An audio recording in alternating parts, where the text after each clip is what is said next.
এখন আমরা ভেক্টরের সাহায্যে আয়তঘনকের আয়তন নির্ণয় করব। Find the volume of the parallelepiped determined by vector. আমরা এখানে একটা প্যারালোপিপেড এঁকে রেখেছি। এই প্যারালোপিপেডটার আয়তন ইউজিং ভেক্টর অর্থাৎ ভেক্টরের ব্যবহার করে করব।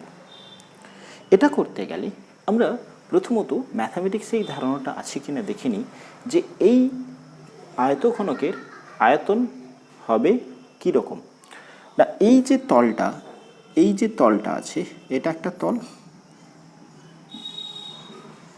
এই তলের ক্ষেত্রফল গুণিতক উচ্চতা, এটা যদি উচ্চতা হয় এই তল থেকে ওই বিন্দু ওই তলের উপরে লম্ব উচ্চতা হচ্ছে। আচ্ছা, তাহলে এই প্যারালোপিপেড অর্থাৎ আয়তঘনকের আয়তনটা কি হবে? আয়তন হয় কি ভূমির ক্ষেত্রফল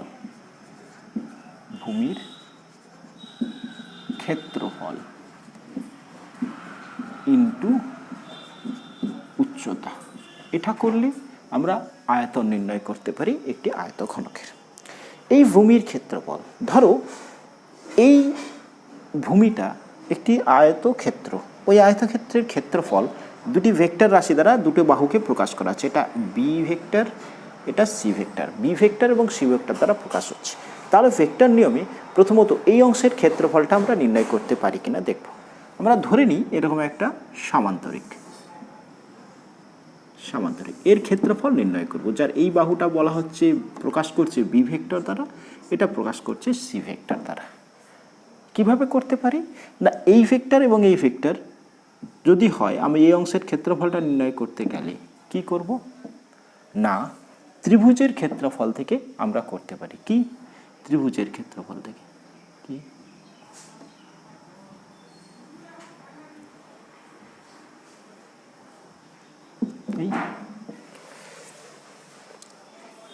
বুঝছি।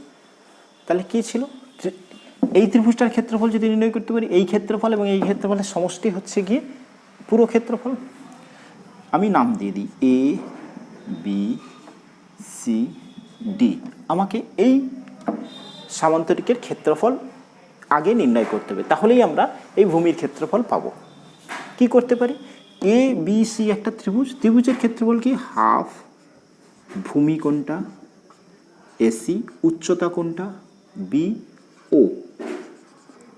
এটা করলে ক্ষেত্রফল বেরোবে হাফ ভূমি ইন্টু উচ্চতা, এবিসির ক্ষেত্রফল অফ এ বি সি সমান। আচ্ছা, এসি কোন ভেক্টরকে ডিফারেন্ট করছে, মড অফ সি। ওবি সমান কি বলতে পারি, এদের মধ্যে এই অ্যাঙ্গেলটা যদি আমরা ধরে নিই θ1, তাহলে এইটা কত, বিও কত,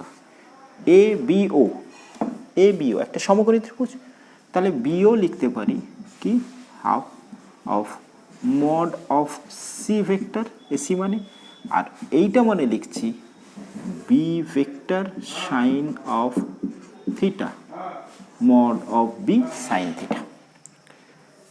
তার মানে এটা কি দাঁড়াচ্ছে, বি এবং সি এর মড ক্রস গুণন, অর্থাৎ বি ক্রস সি তার মড মান।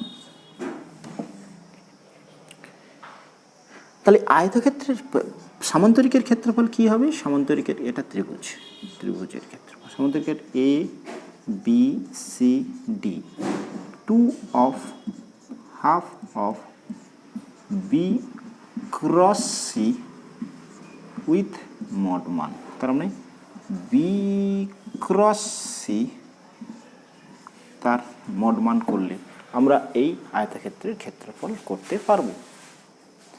হচ্ছে, তাহলে এইখানটাতে আমরা পাচ্ছি কি না বি ক্রস সি ভূমির ক্ষেত্রফল বের করতে গেলে হয়েছে। এবারে বলি উচ্চতা। আচ্ছা, ধরো কার উপরে উচ্চতা, এই তলটার উপরে লম্বটা নিচ্ছি আমি, এই অ্যাঙ্গেলটাকে আমরা ধরছি থিটা। এটা এই অংশটা এটা মানে এটা মানে এই অংশটা তাহলে কত, এটা লম্ব। এটা যদি আমি নাম দিয়ে দিই পি কিউ আর, তাহলে আমি নির্ণয় করতে চাইছি কি পি কিউ উচ্চতা।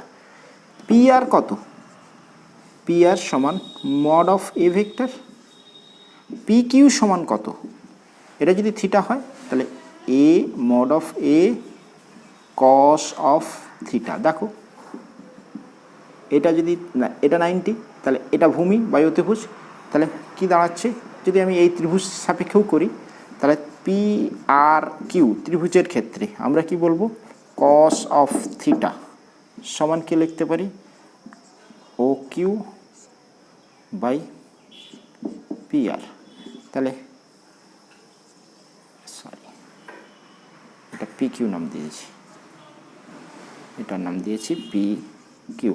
তাহলে পি কিউ কত পাচ্ছি, পি কিউ কত পাচ্ছি, P R cos of theta, তাই লিখেছি আমরা এটা।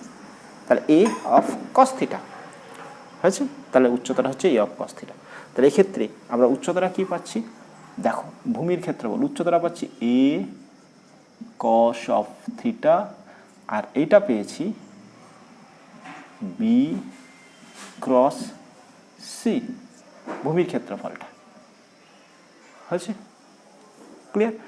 দেখো তুমি, তাহলে আমি বলতে পারি এইটা মড অফ এ ভেক্টর, তাহলে এ এবং এই দুটো ভেক্টরের ডট প্রোডাক্ট বলতে পারি, অর্থাৎ A vector dot B cross C vector করলে আমরা কি এই ভেক্টরটা এবং এই ভেক্টরটার ডট প্রোডাক্ট করলে আয়তনের ক্ষেত্রফল পাচ্ছি।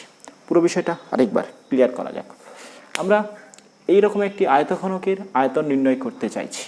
আয়তঘনকের ক্ষেত্রফল ম্যাথমেটিক্সে আমরা করতে পারি যে তলের ক্ষেত্রফল গুণিতক উপরের তল অবধি তার লম্ব দূরত্ব বা লম্ব উচ্চতা। এক্ষেত্রে আমরা এ ধরেছি এই তির্যক বাহু, ভূমির দুটো বাহুকে দুটো ভেক্টর বি এবং সি দ্বারা প্রকাশ করেছি হয়েছে। এবারে আমরা এর ক্ষেত্রফলটা হবে তাহলে কি, ভূমির ক্ষেত্রফল ইন্টু উচ্চতা। আচ্ছা, এবারে বলছি ভূমির ক্ষেত্রফল সময় আমরা পেয়েছি, সেটা হচ্ছে কি কীভাবে করতে পারি, যে দুটো বাহু দ্বারা ওই আয়তঘনক বা আয়তক্ষেত্র বা সামান্তরিকটা গঠিত হয়েছে তাদের ক্রস গুণনের মোড মান সেটা নির্ণয় করেছি। কিভাবে করেছি না, যদি এটা একটি সামান্তরিক হয়, সামান্তরিকের কর্ণ দুটো সমান ত্রিভুজে বিভক্ত করে, ত্রিভুজের ক্ষেত্রফল আমরা জানি, অর্থাৎ আমরা যদি এ বি সি এই দুটো ত্রিভুজের এবিসি ত্রিভুজের ক্ষেত্রফলের সূত্র আমরা জানি হাফ ভূমি ইন্টু উচ্চতা, মানে half of AC into OB পেয়েছি। তাহলে হাফ সি ইন্টু বিসি মানে হচ্ছে গিয়ে এই বিও মানে হচ্ছে গিয়ে এই ভেক্টরের সাইন থিটা, তার মানে B cross C half of. তাহলে পুরো সামান্তরিকের ক্ষেত্রফল 2 দিয়ে গুণ করেছি, সামান্তরিকের ক্ষেত্রফল বা আয়তক্ষেত্রের ক্ষেত্রফল তাহলে কী পেলাম, দুটো বাহু, সেই দুটো বাহুকে দুটো ভেক্টর দ্বারা প্রকাশিত হলে তাদের ক্রস গুণন করে মোড মান হচ্ছে উচ্চতা। এখান থেকে উচ্চতা বের করছি, এইটা হচ্ছে গিয়ে এ ভেক্টর, তাহলে এই তল থেকে এর উচ্চতা কত, পি কিউ, পি কিউ সমান কি পাচ্ছি, এ অফ কস থিটা। তাহলে এখানে উচ্চতা পেয়েছি এ অফ কস থিটা, ভূমির ক্ষেত্রফল পেয়েছি বি ক্রস থিটা। আচ্ছা ধরো এটা এ একটা ভেক্টর, বি ক্রস সি আরেকটা ভেক্টর, তাহলে এই দুটো ভেক্টরের এটা মোড মান বের পেয়েছি, এটা মোড মান পেয়েছি। তাহলে এই একটা ভেক্টরের মোড মান, এই একটা ভেক্টর, এই দুটো ভেক্টরের কস থিটা, মানে কি বলতে পারি এই ভেক্টরটা এবং এই ভেক্টরের ডট প্রোডাক্ট, এটাকে বলা হচ্ছে গিয়ে scalar product, scalar triple product, triple product, scalar triple product হচ্ছে। আচ্ছা, তাহলে পরীক্ষায় পড়লে আমরা আশা করি পরপর স্টেপ ওয়াইজ যেভাবে দেখানো হলো আমি আশা করি করতে পারবো। তুমি ওকে, থ্যাংক ইউ।